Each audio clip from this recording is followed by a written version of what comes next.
A thought, a story, one lost from God's glory, imagination from one's mind.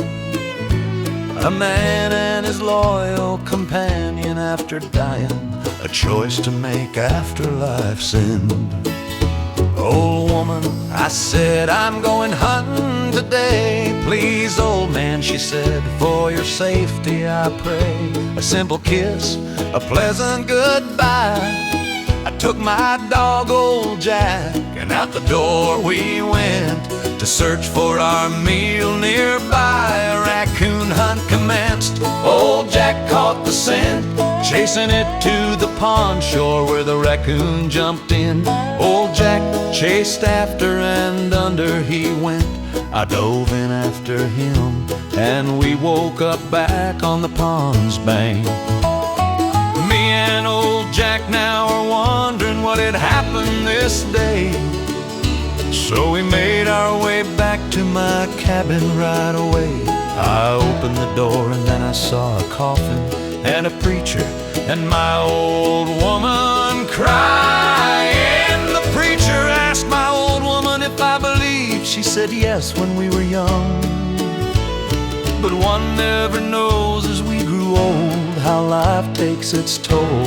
But yes, the old man believed. I said, old woman, what's going on and who died this day?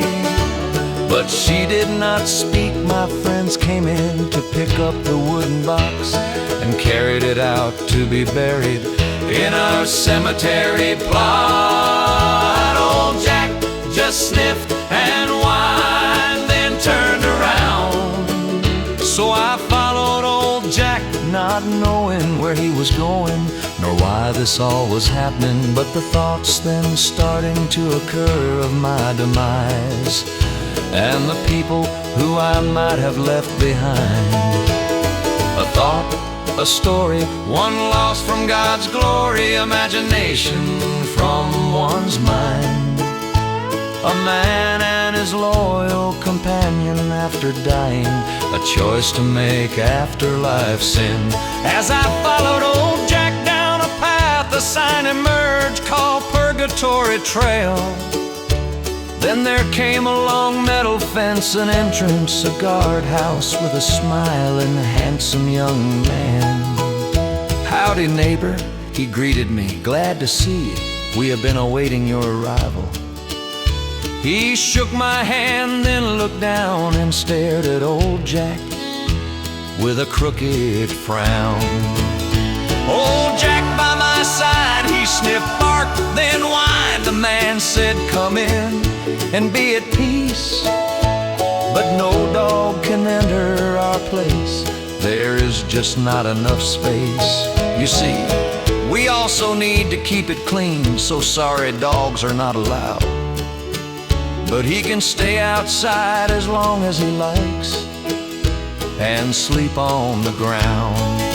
I said, mister, old Jack goes where I go. Then the smiling young man turned a little sour and he said to me, you will miss out of your peace, and I say to you now, one last time for your decision to make.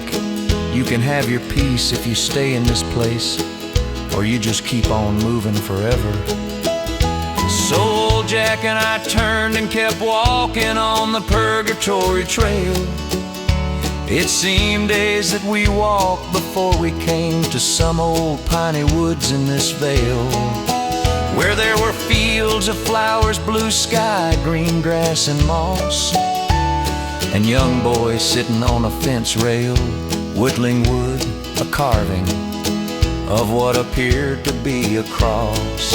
I said howdy to the young boy while old Jack was wagging his tail.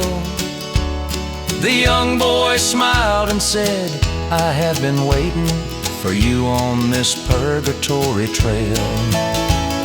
The young boy, while petting old Jack, looked into my eyes, not at all surprised, and said, old man, you have finally arrived. I replied, I passed this handsome young man some time ago. And he told me I would have peace if I entered his gate in the decision he wanted to know.